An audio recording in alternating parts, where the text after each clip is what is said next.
Warning: the consumption of raw beef may result in an increased risk of mild irritation, general discomfort, and/or hurt feelings. Viewer discretion is advised. Here we are, raw beef episode. Who cares, right? Because we don't keep track. That's not the point. That's not the point of doing a podcast. Keeping track of things, counting. No, this is raw beef where my guest and myself fucking talk shit about shit that pisses us off. People know this. I just want you to feel like this is I'm totally... What? Go ahead. I'm sorry. Finish your intro. I just want you to feel like this is up to your standards, right? I don't have any standards. Doesn't have any standards. The man who spent 25 years in front of a fucking microphone. Yeah, but I don't have standards. Was it that long? Well, I mean, on the radio? On the radio was 17 years. Okay, there you go. Yeah, 17 years. You know the voice. But I wasn't always on the mic. I was an intern at first. Go ahead. Finish your intro. But aren't intros? Right, hold on. I like to give the full story before I even introduce. Yeah. I like to. You know what? I forget what writer said this. I think maybe it was Mark Twain or Hemingway or someone of that legacy level said, "Let the audience figure it out for themselves, and they'll love you forever." Okay? Yeah. I do the same thing with podcasting. I don't need to give a fucking intro. I don't need to give your accolades. If you listen to this man's voice, figure out who he is on your own.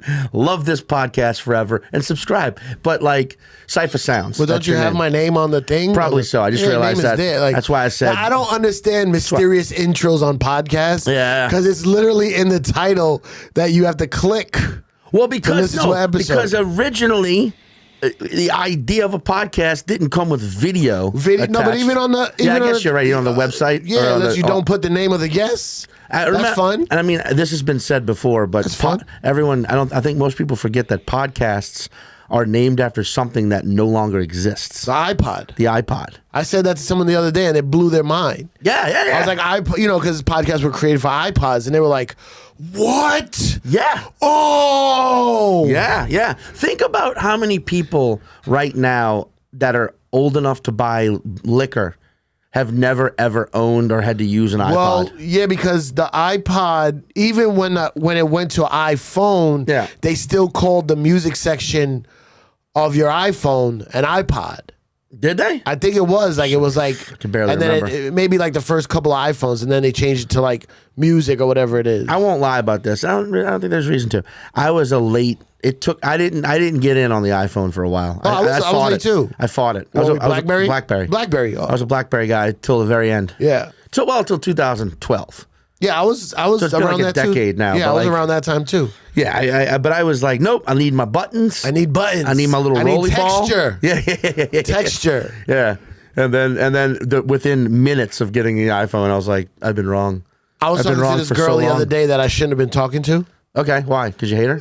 Old something. Old something. Old something. Something like old something. You know what I mean? Yeah, old something. Yeah. So I was telling her that this is a weird story to tell. Go for it. But through a couple of different versions of the operating system for iPhone, I lost my secret hidden folder, my picture folder. Okay. The app didn't update with the new iPhone, so I lost a lot of pictures.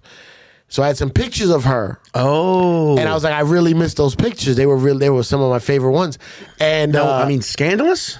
Scandalous. Okay. And she was like, oh, I think those were taken with a BlackBerry. That's how old they were. I was like, no, it couldn't have been. She goes, I think I used to set my BlackBerry up and take a picture. What? I don't even remember the BlackBerry having a camera option. I didn't either. I thought she was wrong, but she was adamant about it. Wow, dude. So who knows? So there was texture to those pictures and a little roly ball where you could roll where you could feel. Remember when a picture would come through, at least on an email of a BlackBerry, it would be like almost like. Oh yeah, dude. It was yeah. I mean, I've never been one for sending or keeping pics, but I would like to think that in the iCloud there's just like a section where there's millions upon billions of like lost pictures. Yeah. You know. Yeah. You don't you don't like getting pics? I'll get pics, but I don't keep them on the phone. Oh. I know some dirtbags who've shown pictures of people. I don't show people. They probably didn't think were going to ever be shown. That seems kind of fucked up. I don't like that. I don't like when dudes like, yo, look what this girl just sent me. I'm like, that's for you. Yeah. That's for you. If I get my own, I say, that's mine. But then there's the argument that just sending the pic in itself, you are agreeing to a unofficial contract that's going to happen. Oh, I don't subscribe to that. Sure. But I feel like there. But do you feel like there's? Because I've seen some. There's been times where people have been like, "Oh, look at this," and you can tell the way the girl's posing, that she knows. Oh, or when they chop their head off. If a girl chops her head off, I mean, true. That's it. Yeah. If a girl chops her head is a off, good she point. knows you're gonna show it to other people. Which is such a fucking. That is such a. If you just played that sound, what you just said, for someone like in the 70s, they'd be like, "What the fuck is going on in 2023?" If a girl chops her head off, she knows you're going to show other people. We're just barbarians in 50 years. What's that movie where the guy has the ham radio and he's talking to his father in the past? You ever seen that movie? Frequency. Frequency. It's like somebody's listening to Frequency right now on a podcast. Dude, I would love if we could, if that right now, if we could have shit told to us from 2000. Or what if somebody's on the first iPod and they're hearing this? Right. There's like there's a function on the iPod we didn't notice where you could listen to shit in the future. You just had to scroll enough. Because remember, I never had a legit brick iPod. I always had a mini. Oh, no, I had the brick and one. I always just updated my minis. Man, until eventually I just didn't need them anymore. But my shit, the first one I had Firewire. The fuck was Firewire? Firewire, the connection. Oh, that's how old it was. It didn't even have USB. It was Firewire. But once again, for those of you just tuning in, because that was a cold open right there to the hot episode with Cipha Sounds of the fucking Billionaires Boy Club. Yeah. Billionaire Boys Club. Yeah. You're just wearing the shirt. Yeah. Cipha has given me clothes over the years. Because you get clothes that you don't want, and I'll be like, I'll take them. Yeah. And sometimes I wear shit where I'm like, should I be wearing? Am I okay to wear this? Yeah. Me and my FUBU 05 shirt. No, don't wear the FUBU. Me and my fucking hilarious. It's like me and my Sean John jumper velour suit. Yeah. My mom. I've told you this story before. One year, my mom for Christmas got me a bunch of Sean John shit, right? And it was like that 2004 era Sean John. It was like, I remember it was a pair of jeans with like Sean John written down the side, and like a shirt and a hoodie and I was like, what the fuck? And in my head, I'm like, does my mom think I'm just like this? Like, because I was always into hip hop, but how into hip hop does she think I am that I want to? But she was like, it's your name and what your name means in Gaelic. Oh, yeah. She just had that's zero clue. That's amazing that your mom did that. Fucking Sean Puffy Combs. Wait, Sean is John in Gaelic? Yeah. I never knew that. And I had to just accept this as a gift. I couldn't be like, Mom, I gotta return all this shit. And also, it was that area of Sean John. She got all that shit at Mervyn's. You know? Yeah. You know what I'm saying? She didn't go fucking to like an actual Sean John store in New Orleans or like G-Star Raw. I don't even know. But anyway, there was a side note. Cipha opened for me when I did my special. That's now on Peacock, by the way. Watch it. It's amazing. That's me being very arrogant. I like it a lot. It's not arrogant. But it's on Peacock now. It's called Number One. Okay, we'll get to it. Cipha opened for me. Yeah. Right? But I did not know this till I arrived at the venue for that day to set up. The airline lost your luggage. Yeah. And you had to basically go like buy clothes. To be what I thought was to be on TV. Yeah. Like I know I'm not gonna be on it much, but you might get a shot of me for the special. Your voice is all over it. Yeah, but I gotta get something to wear. Yeah. Horrible. But didn't you have to go to like you just walk Canal Street in New Orleans? No. What? That's what I should have did. Yeah, I went to a mall. Oh. I went to a mall at the stupid and it's a dumb mall. It's called the Lakeside Mall. Sorry. And I was just pacing up and down, sweating. Yeah. Trying to find clothes. Mind you, it was pouring rain. Yeah, it was. And I had to go to your show that night. I was just trying to find something decent. Yeah. And you did come. You came looking like you had like an Old Navy vibe that night. Yeah.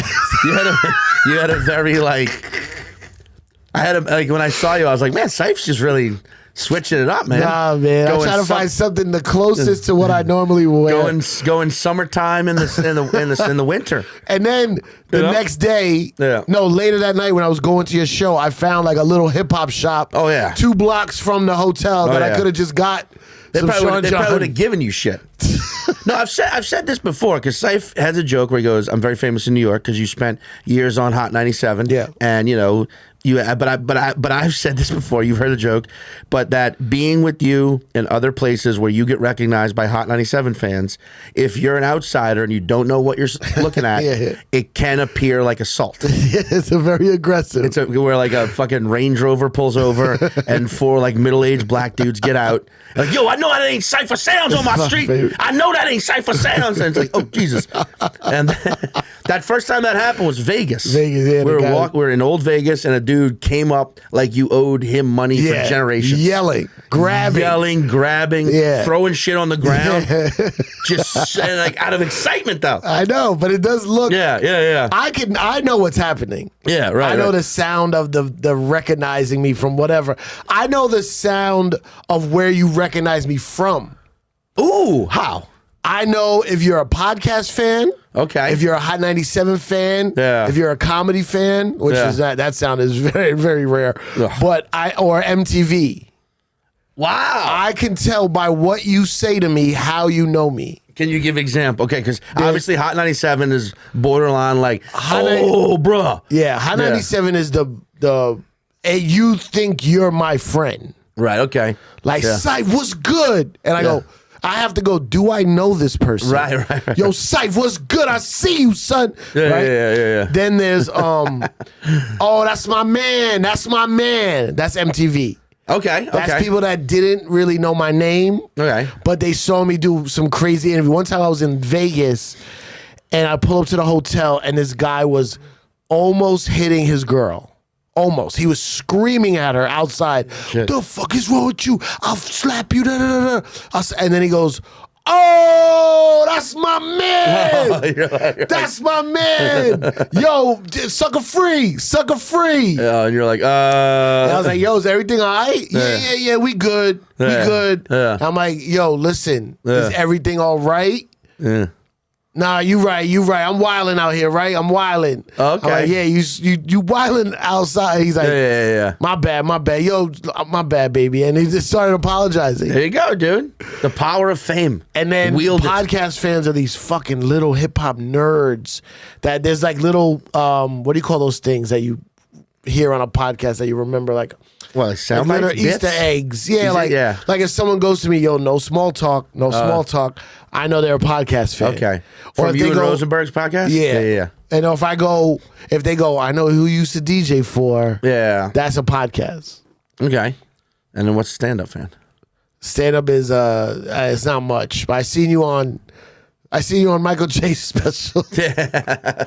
I mean, that's how it starts. Well, no, stand-up is now Instagram. People see you on, I'll see you on Instagram or TikTok. But it's not much. I don't have one of those big followings. I wish I was Matt Rife. I mean, look, dude, you got to put yourself out there more as a sex symbol. You know, that guy just embraced that he's good looking. He embraced it and he leaned in, and now millions of people want to watch him do crowd work. And that's fuck our bits. I don't even know. I don't know.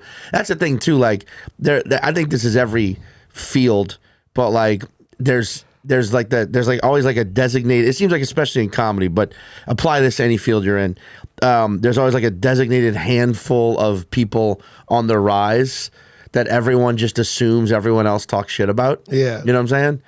And so it's just funny when someone rolls up and they're just like, yo, man, and they start just immediately shitting on the person. Yeah. You're like, oh yeah, I've been shitting on them too. Yeah. And then I always just listen. I'm like, I just want to hear what you have to say. Yeah, I love it. I generally expose themselves. Yeah, I generally don't. I try to avoid shit talking as much as possible. Yeah, you know me. I don't.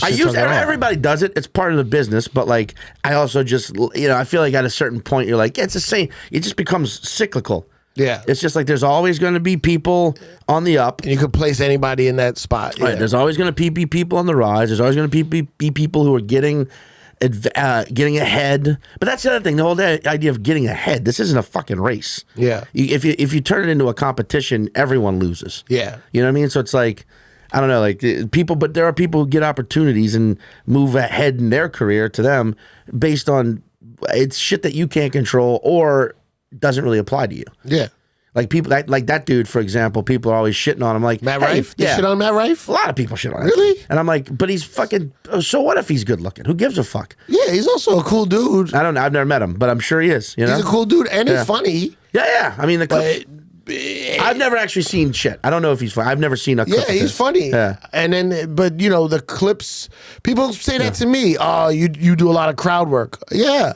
Yeah. One, I like crowd work. Two, I don't even call it crowd work. Yeah. It's a live moment. Audience interaction. Yeah, it's a moment where because this is not what this show's about. I'm sorry, but just real You quick. can do this. Shows a.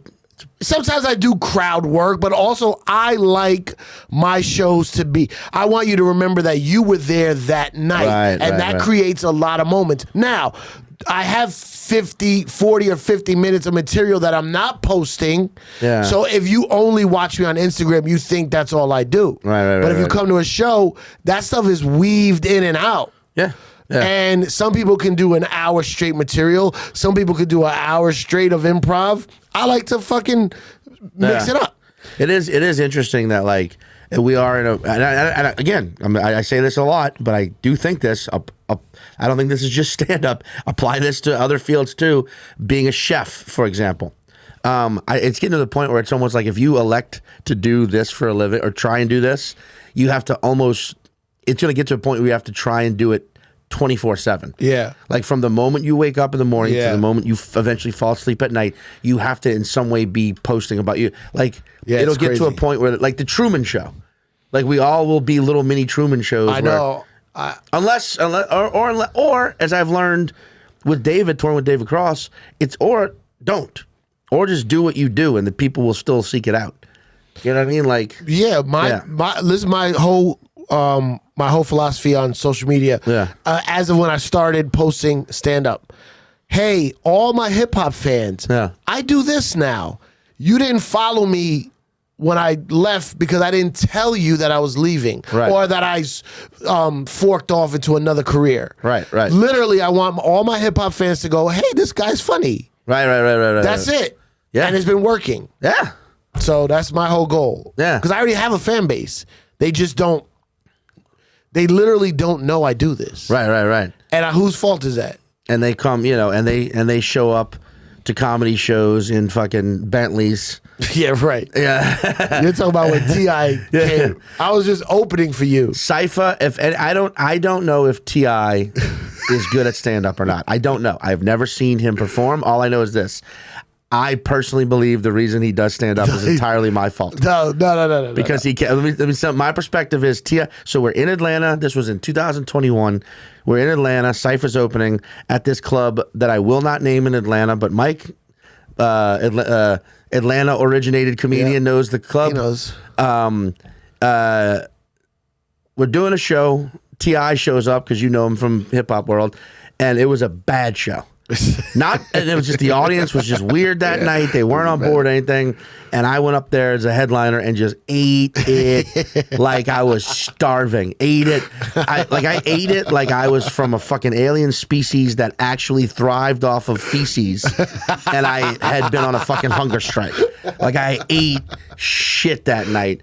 And I remember getting off stage, and I remember you introducing me to T.I., but you said his real name, which we don't have to say now, but you said you introduced him by his real name, and in my head, I was like, that's T.I., but I can't just say, hey, are you T.I. to a black dude in Atlanta? That'd be fucking ridiculous. Wait, I didn't even say it was T.I.? No, you just introduced, because he was right there. You just went, oh, Sean, this is, and you said his real name. I was like, oh, hey, man, nice to meet you. And then after the fact, you told me that was T.I. Right. But it was a thing where I was like, and then it seemed like the next day he started doing stand-up because he saw me bomb and was like, oh, I can do this. I can do this shit. I can fucking do this. So T.I., you're welcome. You're welcome. That was a weird show. That's so funny. But that was, dude, and also, like, wait, That's another thing that is so ridiculous. So I did that. This is side note, but it is related. I did that, the Tonight Show with Michael Che, and it was awesome. Yeah. And there's that clip of me doing the different New Orleans accents. And, anyone who gets on Instagram and hates on it, they always have the same thing where they're like, oh, well, that's just a white New Orleans accent. He's not doing the black New Orleans accent. I'm like, yeah, I know I'm not doing a black New Orleans accent. Yeah, that's what I should have done. I should have gone on the Tonight Show and been like, and black New Orleanians sound like this. Like, it's so fucking ridiculous that people think like, oh, he's leaving this whole part out. I'm like, I know I am. Not for me to do on national television. Can you do it though? Yes. Okay, you can do it. Yeah, anybody if you grow up in New Orleans, you grow up. That's what I do fucking love about that city. You're like, it is more melting pot than any other city. Yeah. I will argue that. More than New York? Well, no, okay. New York's New York and New Orleans is pretty close melting pot here's wise. the thing. It's so hard to compare any city in the United States to New York. Yeah. Because New York is 8.7 million people. It's the largest city in the States by a lot. Yeah. I think LA is like 4 million, but LA is also like sprawled out. You're not around anyone. Yeah. LA is the opposite of a melting pot. Yeah. LA is a city. What was the term they used? It was a culinary term for a while when they'd give you a dish, but it was like fusion. Not fusion, the opposite, like deconstructed. Deconstructed, yeah. I was gonna say that's what LA is. LA is a city, a metropolis deconstructed. Yeah. You got your rich thick over here, you got your poor people over here, it's all it's everybody, you got your hipsters, you got your beach people. But I do think New York it's hard to compare because it's bigger by a lot. I just meant melting pot wise. Melting pot wise, yes. But I love how there's different cultures all mixed together. Yes, that's what I'm saying. Like for New York's 8.7 million people, and that's I'm pretty sure that's 8.7 million people all in the city boundaries. Yeah, not just the metropolis area. No, that's the boroughs. That's the boroughs altogether. Whereas that's what's rare about New York versus a Chicago, which I think has 9 million people, but only 2.5 million in the actual city. Right. It's or in the area surrounding. But New Orleans has 500,000 people. It's a small ass city. But for small ass cities, yes, it's pretty. Yeah. Your point is you've talked to a lot of black people and you can do their you know that accent. Right. You're like, yeah, and it does sound similar. There is but I'm not gonna fucking do it on TV. You know what I mean? But the fact that people are like, why isn't he doing that? I'm like, because. Do you really need me to tell you? And you can't do it on Fallon. No, you might have been able to do it on somebody else, like a Conan or a Letterman. No, or something. I mean, hey, The Roots. Hey, Michael Che. Here's what you guys would sound like in New Orleans. Brought you there, and then he just leaves. Yeah, I'm the most. It's so stupid that people are like, why is he not doing it? But yeah, T.I., dude, we gave him a stand-up career. Yeah, you got a little fuzz on your mic. It was a little. Yeah, sorry, I'm a little. Sorry. You just went all mama cat. Sorry. You're just like, I know.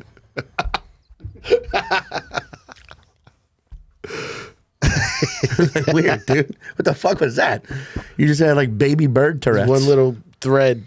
I got it. But yeah, no, that show was rough, dude. But I don't know, we had some, just real quick mini backstory before we get into it. We went to Asheville late in the pandemic, did an outdoor show. We went to Chappelle's. The owner was heckling us. Yeah. The owner was heckling us. The owner was heckling us. That was fun. We did outdoor shows in Cincinnati. Yep, that was fun. We went to Chappelle's house that time. Or Chappelle, not his house, his city. Yeah. His private town. His own private Idaho. Yeah. But it's in Ohio. And then we've been on the road. We did. You came and opened for me when I did my album. Yep. Here's my favorite. This is why Cipha is the realist. I got COVID when we were recording my album. Remember right this? Afterwards. Oh, well, you probably got it. Got it. Yeah. You got it when you recorded it. We didn't find out until the next town. We didn't find out until we were in Durango, Colorado, and then Cipha and his assistant at the time, Jared. You still with Jared? Mm-hmm. He's still around? Yeah. Shout out to Jared. And then my ex at the time, they all tested negative, but I was positive.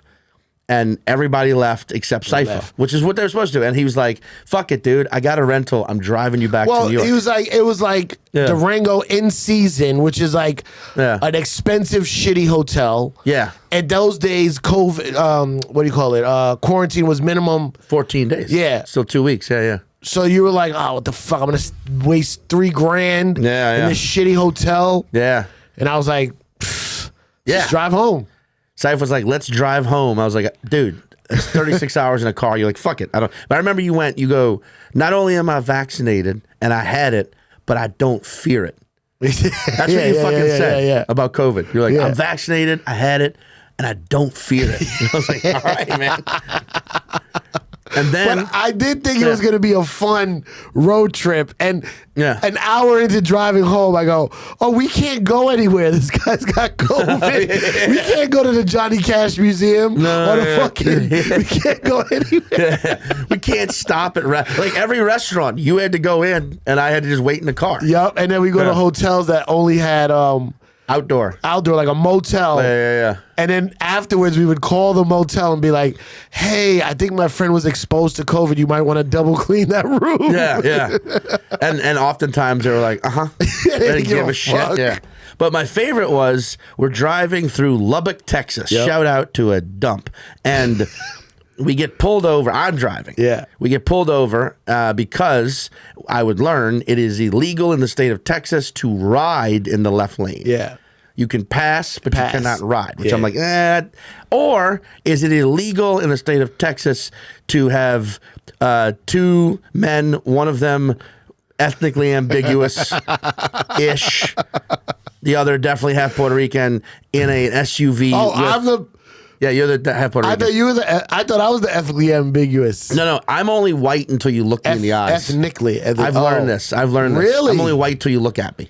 Oh, that's interesting. People have like assumed. What do they think you are? It's usually like, well, I mean, Armenian's white, but it's usually some sort of Eastern Bloc or Hispanic or Hungarian or some shit. Yeah. And then you look at me like, oh, that's a white guy. But that makes sense. From the side or from the back, people always assume, but anyways, which is great. But that's interesting. We get pulled, but yeah, I think it was because we had an SUV with Jersey plates. No, it wasn't Jersey plates. Yeah, it was Jersey plates. It was? Yeah, because we thought that was weird that we rented a car in Durango. We were driving to Jersey. Oh, you're right. Yeah. But it had but we rented it. No, we rented it in Albuquerque. Oh, in Albuquerque. And we had a different rental. Oh, yeah. We drove from Colorado to Albuquerque. Right. Then we because they wouldn't let us drive across country with that first one, so we had to go get another car. And we wanted a bigger one. Yeah. So we're like, the cop pulls us over, and the story. Okay, we're two stand-up comedians. We were in Durango, Colorado. He's got COVID. We were driving. We went from Albuquerque to rent a car to go to Jersey. He was like, yeah, step out of the vehicle. Well, dude, the thing I remember that I found very fucking interesting is when I pulled over, you went, put all the windows down. Yeah. I put them all down. And then you said, turn the car off, put the keys on the dash. Yeah. And I say, roll down the window. Well, if it was night, I would say turn on the lights. Yeah.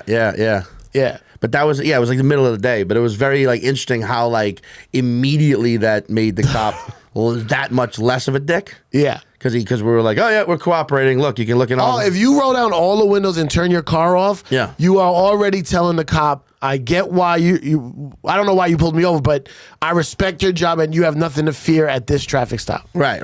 Yeah, it's fucking. Which is like half their fucking feeling every time they step out of the vehicle. Yeah. You have nothing to fear. Yeah, we're on some bullshit, but you have nothing to fear. I mean, that was just interesting.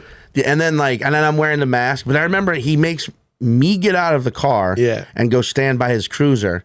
And you stayed in the car. Yeah. And he basically asked us the same questions, but just not at the same time. Yeah. To see if we were lying. And the truth sounded crazy. And I think we both, without talking to one another, were like, just told him exactly, we're both stand-up comedians.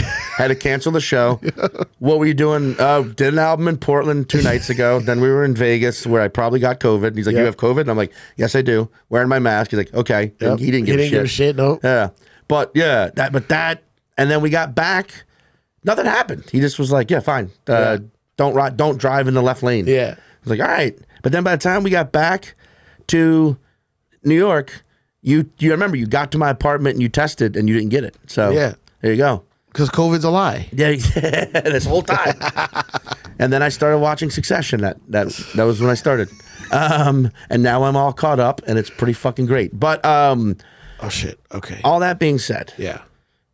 COVID being a lie. Yeah. Some people probably believe that, and that's something that pisses them off. Yeah. What pisses you off, Cipha? Ooh, we got to the beef. Organic beef. You always do organic, right? Fed beef. Okay, there's a lot of things that piss me off. For one, What's the one that's right now up in there? okay, I didn't know this was a podcast. I thought you were inviting me to Japanese barbecue. Dude, that's, you know what? that's I thought this was like one of those You thought I was going to... Midtown, Yeah. Hibachi. ad those Madison Ave guys where they go get the Sure. Japanese barbecue. It's a text I sent to all my guests. I'm like, yo, man, raw beef in beef? Midtown? You're right. I should be a little more specific. Yeah. Okay, my beef is, I got a lot of beefs always, but the biggest one, it's a constant really bothering me, is people getting amnesia on how I help them with things, and down the line they seem to just forget about the thing I did for them, and they forget about me. Oh, and it's really ungratefulness. Is it ungrateful? I mean, that's definitely ungrateful. That shit has been really irking me lately. So just to clarify, you're saying you've helped a lot of people out, or enough? A lot. I'll say a lot. You've helped a lot of people out, and then later down the line, they just don't seem to remember. Oh, Cipha. Yeah. Cipha actually. I mean, I don't know if I'm in my head about it. It's not like I helped them out to have favors in the bank. Sure. But I just treat it like, oh, that's my man. I'll help him out. Right. Hopefully he'll help me out. Not even hopefully he'll help me out. I wouldn't even think it needs to be said. Damn, have I ever done that to you? Sean Patton? No. You checking the files? Yeah. You checking the beef files? No. No. All right. No, you always look out for Well, me. also, yes. I mean, we did just verbally illustrate how you once drove me across the country. Yeah, but that's not personal. even... But yeah. But we're friends. Yes. But wait, but you were probably friends with people you feel you helped out that did not remember when the time came. Yes. I mean, okay. You don't have to give examples or names. We don't have to go there, but I won't stop you if you do. T.I. Oh, really? Like I started his comedy career. No, exactly. We just illustrated. No, but like, yeah, man. I mean, I think the problem there too, though, is I've learned over the years. This is personally that like you can't take anything personally.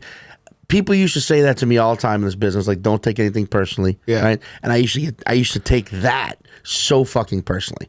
You took the advice of don't take things personally. Because I was like, what do you mean don't take this thing personally, where I'm basically taking all of my personal experiences and observations. It's so much of me as a person that I'm putting out there, and you're saying don't take any reaction to that personally. But I've learned over time, most people in this fucking biz are so in their own head about their own career. Of course. Even the more, and I think the more successful, the deeper in for some people. I mean, that's the case for sure. And like, sometimes it seems like they forget. They not only forgot that you helped them, they probably forgot a lot of shit about themselves and their journey that is now probably, if not at the moment, eventually going to be detrimental to their path. That's what I think. But I just can't stand, like... That sucks. And I don't know how this was instilled in me. My mom wasn't extra gracious or had gratitude and make sure that you remember what people did. People that remember things that people did for you. It was never instilled in me. Right. It's just something in me, like... To this day, one day, if I ever get a fucking award, they're gonna play me off because the list I have of everybody, and I always text people, "Hey man, thank you for this back in the day, man. If I could ever do anything for you," and I always just open it up. Talent, the comedian, you know Talent? No. You don't know Talent? There's a fucking guy named Talent? Yeah, you don't know Talent? Like, wait, you talking about Sam Talent? No, Talent. Because Sam Talent. He's a black comedian from New York. No. Oh wow, that's crazy. You don't know Talent. Anyway, I mean, his name's Talent. His name is Talent. Is there talent? Does he have talent? Is he talented? Very talented. Okay, no, I don't know talent. Oh, yeah, you got to get in the black circuit more. I agree. But he used to do the morning show on the radio station across from me. And he would put me up on shows back then when I was learning how to do stand-up. Okay. And I went, during the pandemic, I was finding old tapes to try to find old footage to put up. Bro, I was not ready. Right. And I hit him up. I said, hey, man, I just saw some old tapes of some shows I did with you. I was not ready at all. Thank you for giving me stage time at a time when I wasn't ready. I mean, there's no other way to do it. Yeah. But people like that, DJ Riz, who put me on, like the first guy to ever give me any type of DJ work ever, you know? And one day, I would like to repay them now, but they don't, you know. Right. Whenever I can, I do. I love how, just side note too, by the way, I love how like a black dude, when he, for a stage name, will just do the, like, talent. Yeah. Just like straight up sell Everybody himself. always says that when they don't know who talent is. Yeah, but like a white guy doing a white guy, first of all, white guy would never do that. Yeah. Would never just one name. Yeah. But the one name would be like Prometheus. Or like, but I feel like we just add more, like add like an extra J.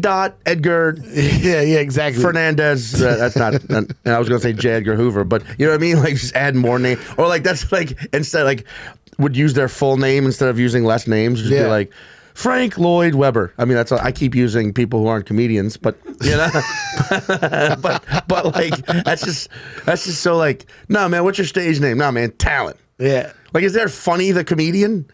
Is there a comedian out there just named Funny? I don't know. I never met him. It's Hamburger.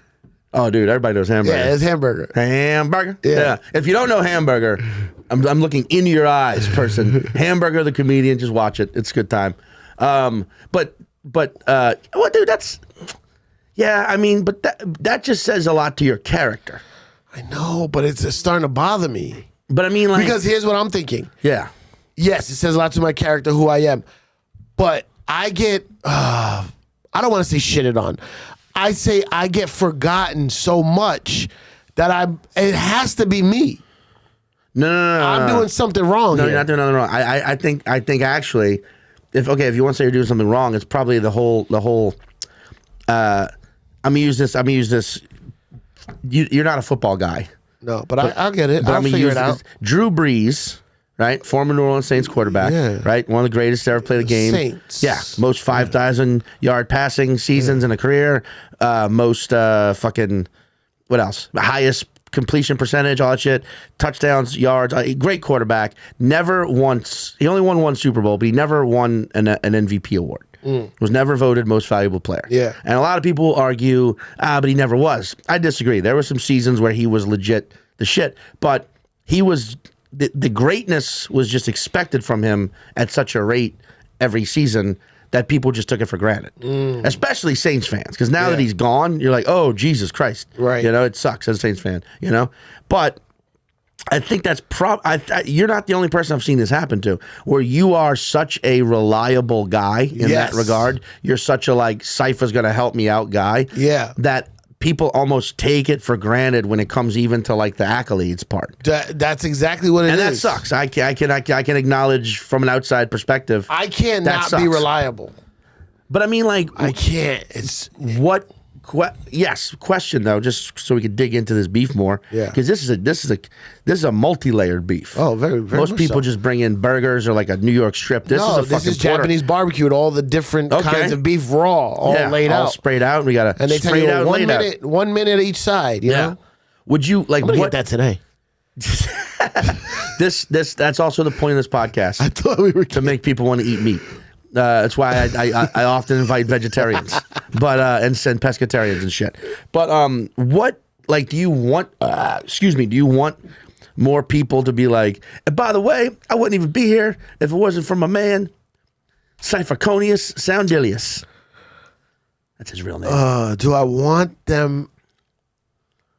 I don't. Or do you just feel like they get to a certain point and then like cut you off or something, or stop hanging? Yeah, like I want. I mean, I've helped some guys that have blown up to be very big, like superstars. Yeah. Okay. And I never get invited to like the birthday parties or the yacht parties or the Grammy parties. Yeah. You know what I mean? Like, I don't even need nothing crazy, but like when they start when they start going through the list of who to invite, I'm never on the list. Yeah, yeah. And I don't know why. You know it's really interesting too. Like I won't say who, but there's a couple, but one specifically that just came to mind. A hyper big time successful comic who was at the this was maybe a year ago. That was at the Cellar, and we were at the table, and there was a you remember when Chappelle was doing that? It was like he was in town doing some sort of like after party after. I want to say it was something at the Soho Club or something along those lines. Yeah, where like every SNL after party, some kind of thing. Like maybe I don't think it was SNL, but it was something like it was just this thing where like the whole comedy community was invited. Yeah, kind of thing. And there was one guy at the Cellar who was. Wait, you're talking about when he does the comedian's ball? Could be that. Yeah, yeah. But then one guy who was like, I didn't get an invitation to that, and I'm like, I don't think anybody got an invitation. I think it's just sort of open invitation. Yeah. But this dude took it very like, no man, I don't think it is, and it's kind of sucks that he didn't. But in my head, I'm like, but you're super. You're. It doesn't matter. Does it even matter? And like I've also heard other comedians and other people at higher levels get really weirdly like. I don't know why I wasn't involved in that too. So I don't think you're alone. Is my point. I think it does suck ass though. I can't. Yes, I understand the feeling. Eating at me, man. The feeling of just being like, what? Okay, what? Yeah. I guess that those tear-drenched walks through the park where I held your hand and told you it was going to be okay metaphorically.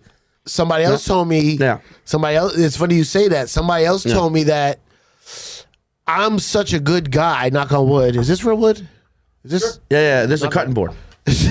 You could act this way, but we put the beef on the board and cut that beef. Somebody told me that I'm such a good guy that people open up to me and then realize that I know some of their darkest shit and kind of distance themselves from me so I don't because I kind of know their weakness or their secrets. Interesting. Yeah, and it's like they feel weird around you now. And I've seen that happen. I know that happened like in my music career. Yeah. There was a guy who I really helped. Like, bro, knock on wood. He was in a hotel room suicidal. Okay. And his really good friend that I'm good friends with, a mutual friend, called me and asked me to help because I was such an advocate of therapy and mental health and been through some really tough times.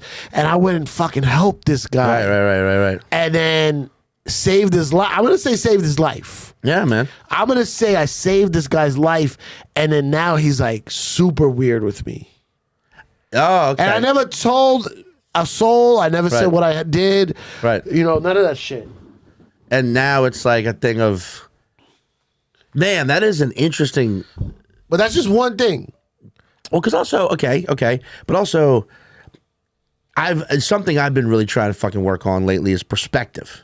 Yeah. Right? Of just like, shit's going to happen to you that's out of your control. People are going to be a certain way around you. People are going to view you in a certain way, but you can't control any of that. Yeah. You can only control how you handle it. Yeah. How you go about it. So it's like a stoic. So perspective is something in the past few years I've been really trying to be like, hey, you're the only one who's going to be affected by how you feel.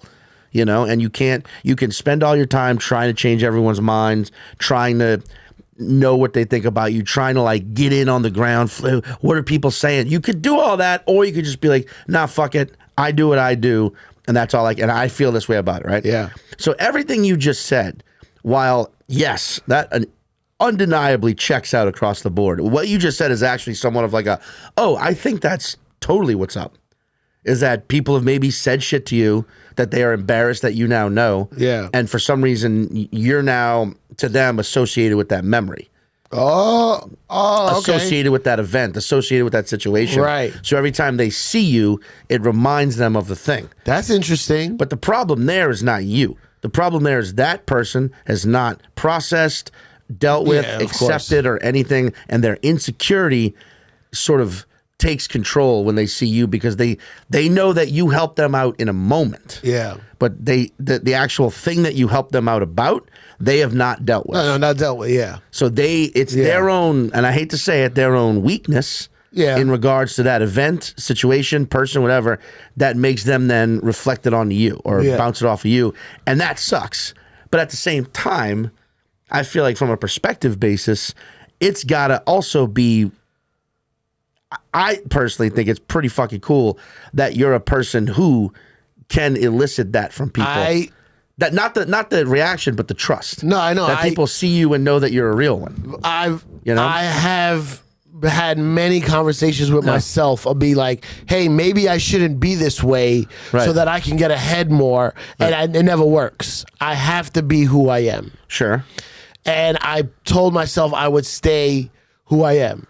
Yeah. And that's been working out well for me. Good. But I would like the invite to things or right. Some people like lower.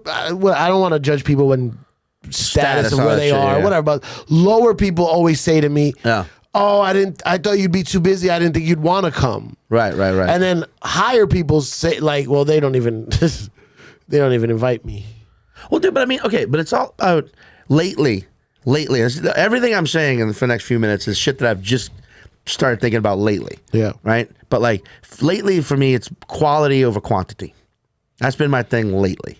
Right? And that's everything in life, from fucking meals to shits I take to people I associate with to stage time even. Quality. I think there was a time, I think in every comic goes through this, where I'm like, I gotta do 40 spots a week and stage time is stage time. And at this point, I'm like, no, I disagree with that. I think like you have to do quality sets over quantity. Because just repeating it over and over again isn't going to help, but doing it in front of the right audience in the right moment where you can get in the right mindset and unleash the right way and sort of get into the material the right way, it's quality over quantity.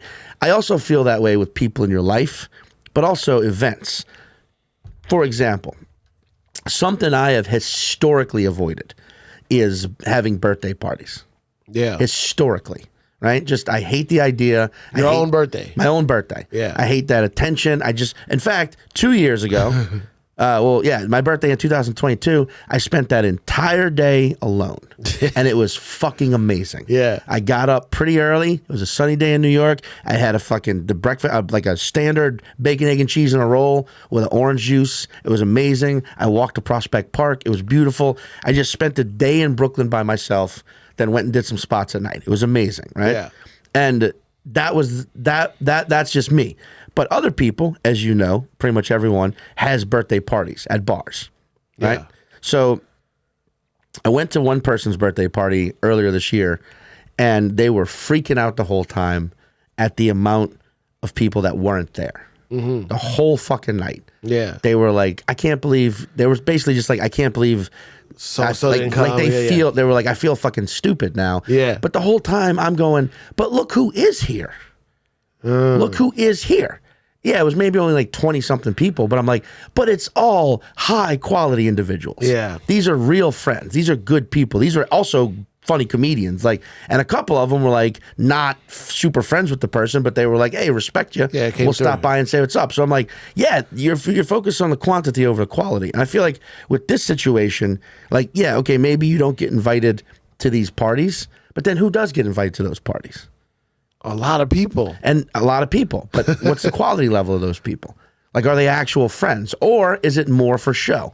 Are they inviting these people so they can be like, hey, look, hey, everyone else in the world, look at who's at my party. Yeah. And that's their focus, is being like, hey, I need the rest of the world to see what I'm doing and constantly validate it. Versus, that's true. You know? Well, like, if you threw a birthday party, right? You don't do that. I just did. When? I wasn't there at all. You were on the road with David but, Cross. Oh, yeah, but I did your show. I did your birthday show. Oh, you've always done my birthday and shows. It was, okay, yeah, dude, and your birthday shows are always the shit. Well, I didn't do one this year, but yeah. Wait, can I tell the one birthday show story real quick? Sure. So 2021, right? Cipha's birthday is in May, right? No. April. Yeah, you just did it. Yes, fine. April 2021 in New York. Shit's just sort of kind of starting to open fully, but a lot of venues are still half cap, whatever. You rented out a space in Bushwick, Oh, that one. Yeah, right. Oh, yeah. Right? So I'm like, I'm coming to do the show, and I'm like, fuck, I'm running late, and you're like, it's fine, you're up last. But I get there, and I'm in the back of the room, and that shit was sold out. Yeah, it was sold out, and I walk in late, and you and Will Sylvince are on stage, and y'all keep you're like in between sets, and you're like, right, what do you think about it, Omar? And you kept referring to this one black dude in the audience as Omar. So in the back of my head, I'm like, oh, I guess that guy must look like, his name's either Omar or he looks like Omar from The Wire. And I remember being like, I could never get away with that. Just calling some random black dude Omar, whatever. And then I get on stage and I look over and I'm like, oh, that's actually Michael K. fucking Williams. Yeah. That's actually Omar from The Wire. From The Wire, yeah. And we fucking do the show and he's laughing the whole time. He was having a great time. And afterwards came over and said, he told me, he's like, man, you got a real Belushi energy. And I'm like, normally when people say that to me, it drives me insane because for some reason people can't, if you're a fat, any other pudgy comedians out there know, if you got any energy on stage, people can't unsee Belushi. But Michael K. Williams saying that to me was like, oh, thank you, man. That's amazing. Yeah. And then he was very nice, and then he died like a week later. But he died. Unfortunately, R.I.P. But that's what I'm saying. Your birthday party, Michael K. Williams was there. Yeah. That's pretty fucking high. And he knew you, and he was so like, Cipha. Yeah. You know? Yeah. And like, you're right. I've seen people like I mean, dude, Chappelle, Dave Chappelle, you're like a guy. He's like a, yo, man, everyone back away. Cypher's walking in. Yeah, but that's the thing. You know? Yes, Chappelle shows me so much love, but then it's not that I see him show other people more love. It's just, well, yeah, I don't know. I feel like what but I'm not trying to convince you wrong or nothing like that. I just know that, like, Here's what I was gonna tell you. I have to accept this. I'm not the guy you call to go have a fun, great time. I'm not the fun guy. I'm the reliable guy. Well, you are sober. Well, I don't even say sober. I feel like sober means you used to drink. I never drank. You never drank? Or never did drugs. Right. Yeah. Right. But I like to go out and have fun. Yeah, you do. But if you're a big drinker, right. Like when you're like, oh, I'm gonna go invite some of my friends, we're gonna go to this bar, I never get that call. Well, can I tell you this as a perspective of someone who has drank and has done drugs and still regularly drinks? This is just a fact. It's that you can't take personally, and here's why. Because nobody, when drinking or doing drugs, wants the person who doesn't do it around. Why? Because it reminds you what you're fucking doing. But don't you like doing that thing? So what is it? Yeah. No, but you want the other person to come down the fucking hellhole with you. But you need the other person coming down the rabbit hole with you. Yeah, you need it because especially. I mean, look, I'm not. I'll speak for just drinking. Just drinking with someone who's not drinking sucks. It sucks. So then, that's a lot of it. Yeah, you can't. It's just, and it doesn't matter how cool you are. And you are. I've gotten drunk with you present before. I would be cool. Yes, you are. You're very cool. But wait, Dan Soder. Props to Dan Soder. He used this analogy once, which I think is perfect. Okay, Dan Soder is sober. But he used to drink. He made the perfect analogy, which is being sober and hanging out with people who are drinking is like snorkeling with scuba divers. At a certain point, you're like, I can't go down any further. I got to go back up, right? And that's how it is. But you feel it as a scuba diver too. You're like, if I'm drinking with someone who doesn't drink, it's like I know at a certain point you got to go. You can't come down this rabbit hole with me because you need someone who's going to make the same bad choices as you are. You need someone who's going to stay out later. You need someone who's going to go to the other spot. What you don't want is the person who's sober. Either A, reminding you like, hey man, you've had too many, which you never do that. I would never do that. But what you do is you're there, and I know it's like, fuck, at a certain point, we got to detach. Because I'm just... But I can stay to the end. You can, but I think... But the general mindset is like, that's interesting. You need the person with you who will... So that... Go into the muck with you. Yeah, so that... Yeah. That is so you got to start getting fucked up. That's definitely a invited to everything. I know that's a hindrance. If it's work, and you need somebody to be at sound check or show up early or like Dave Chappelle always calls me last minute. Yeah. Hey, can you go to London tomorrow? Yes. I absolutely can go to London tomorrow. Yeah. All right. Can you fly to my house and then we're gonna go on a private jet? Yes. Yeah. I'm booking a flight as we speak. Yeah. But to go to someone's drunk party, the bar, just a night at the bar. Like it. The drunk party? Now It's a drunk party? It's a drunk party. You sound like something. Now you sound like a cop. I'm not. Why don't I get invited to all the drunk parties? And what about the weed hangs, man? No one ever gives me a call for the cocaine shinnies. The cocaine that rollers mixed with. I see now you're putting it all together. Now the Tetris is coming together. Yeah. I mean, but I also see how that can fucking suck though. When you're like, oh man, I can't. Yeah. No one wants to bring me to the thing, bro. I don't judge people that drink. I just don't drink. So like. People who drink judge themselves, though, buddy. I know that's what I'm saying. That's why we drink. But I'm seeing all the fun that happens with drunk people. I'm in. I mean, I know, but I do think.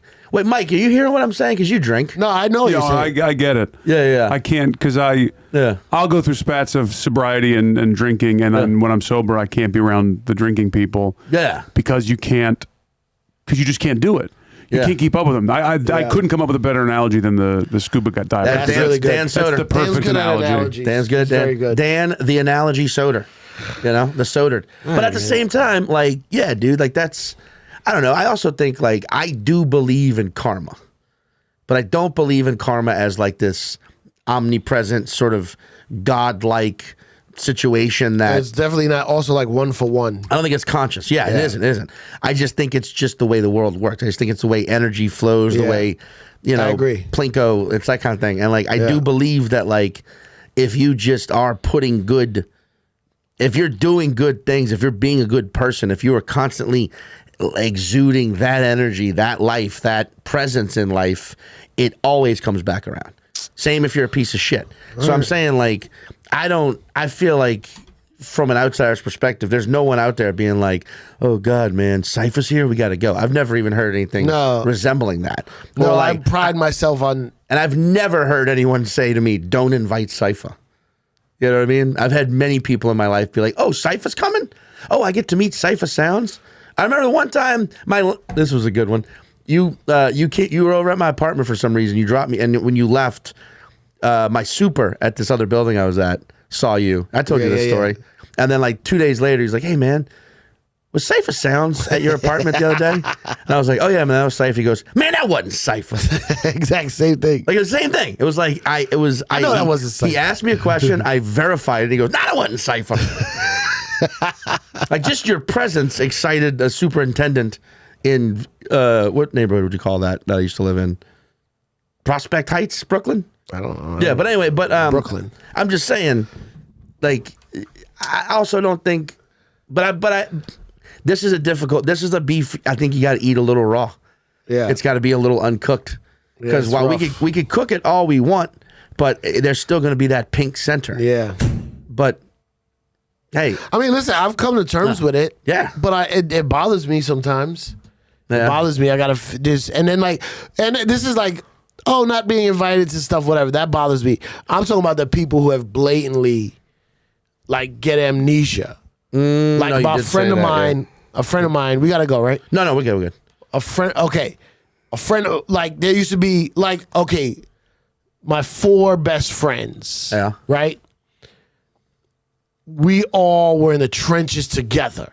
Right. Of the music industry. Right. Finding ways to get ahead. I help you, you help me, we help each other, this guy, this guy, this guy. So we used to do this thing called a switcheroony, right? We got tickets, we got passes to this concert, but they only gave us 2. So I'll go in, then we'll go in together, you take mine off, bring it to our friend outside. Right. Then he goes, takes his off, brings it to the other guy outside. Once you're in, nobody checks the band, it's only to get in. Right. So my friend gets hooked up with these really big guys in the music industry, really big. Right. And they have a big concert. And he goes, hey, I can only give you 2 passes. And I'm thinking he's saying, hey, this shit is so crazy. I got 2. You know what to do. Right? So he gave us 2. There's 4 of us. He gives me 2. And I go, all right, well, we'll just do the switcheroony. And he goes, no, don't do the switcheroony. And it took everything inside of me not to punch this guy in the face. And he was already acting a little different. Right. And he goes, no, don't do the switcheroony. I go, hey, man, You know how many times we've gotten into places with the switcheroony? Yeah. Not only that, how about the time your artist was supposed to perform with a bigger artist and we were bringing him there and they didn't have passes for us and we did the switcheroony. Right. And he goes, no, don't do it. And I gave him back. I go, here, take these. Because if you're telling me we can't do the switcheroony, you're a fucking piece of shit. And he goes, no, it's not that. It's so crazy. Da, da, da. Yeah, it's always crazy. Yeah. And then I go in. He begs me to take the passes. We take them. And we do the switcheroony. Right. And we go in. And this was like a hardcore switcheroo. Like, we was like sneaking under the cameras. Just going fucking double. And we get in, and there's like fucking people that are not even close to this guy. Right. And then like, what I really hate is when you say you can't give us 4 passes, but then there's just 20-year-old hot chicks, which I get it. The 20-year-old hot chicks should be there. Yeah, I mean, but yeah. Come on, we're family. Yeah, dude, that is we're family. I know. These girls are gonna get in without passes. Yeah. Always. Their big titties are their passes. They're born. They're born with passes. Yeah, so that shit bothers me. In my life, I've probably made about 5 Instagram or YouTube videos where I talk about that story. Right. And I don't put it up. Oh, because I don't want that. Yeah. I'm too nice. Dude, but hey, remember, those who choose to forget often end up being forgotten. Ooh. I didn't know we were doing poetry hour. Yeah, dude. Wow. But that's what happens, man. Like those fucking people, they're everywhere. This one I think is a beef that, like I said, it's just one you've got to carry, right. And then ultimately know that and all of a sudden starting you're to smell. Well, no, that you got to eat it, and then all of a sudden you're going to be walking one day and be like, man, why am I so good at walking? Oh, because all that protein from that beef I had to eat. Solid. You know, Solid. It made you stronger. Yeah, gave your muscles more nutrients. All right. You know, and then one day people will be calling you and asking you for a favor again, and you'll be like, here we are. I mean, I'm getting old, man. This shit got to start kicking in. Hey, age ain't nothing but a number. Your boy R. Kelly said that. Well, Chi Ali said it first. Oh, there you go. I don't know if you should be quoting R. Kelly. I know. I'm not. I don't. Yeah, can we cut that part? I know. It's. It doesn't even matter because that was a joke. Well, if you're gonna quote R. Kelly, do the black New Orleans voice. Right. Exactly. He was from Atlanta. I can't do it. Right? Wasn't he? R. Kelly? Chicago. Oh, Chicago. Yeah. Atlanta, Chicago. I can't tell cities apart. Yeah. Boom. No, dude. I think, Cipha. Yeah. Just stay upon your journey. Okay. All right. I think you're a good dude. I'm enjoying the journey. You're okay. You talk about quality over quantity. You're a full on quality guy, right? Thank you. Because there are quantity guys out there, if you know what I mean. Love There's quantity. people who know a bunch of motherfuckers, and everybody knows them, but no one truly gives a shit about them. Yeah. That's not you. You're the other way around. Hope it kicks in though. You'll be. I mean, you do know a lot of people, but I think a lot of them. I think it's already kicked in. I need to kick in. It's just a slow kick. It's a slow kick. You know what I mean? It's a slow kick. Or like it's not like a kick to the head. It's like a kick to the groin, where at first it's just like ow, but then like 5 minutes later, you're like, oh, I can't walk. That pain shoots up. You know what I mean? It's a debilitating kick to the, right. You know, Right, where and you're out there everywhere. I try. What right now? If people want to be like, what should I see Cipha in? What's one thing right now you want people to clue in to jump on board? Man, I know, right? like, I just want. Like what's it? I mean, like a website. I'm talking about. Yeah, that's what I'm saying. I just want followers on Instagram and TikTok because everything I do, I put on there anyway. Sure. So if you follow me, you're gonna get all the stuff that I do. Because I would love. I just want to be that guy that people come because they're a fan to your show. Yeah. And I don't want my shows to be super expensive, and I don't need stadiums and arenas, man. I like comedy clubs. Yeah. But this is another thing. I always feel bad when they're not sold out, and I feel like the comedy club's going to be like, well, don't bring him back. He doesn't sell tickets.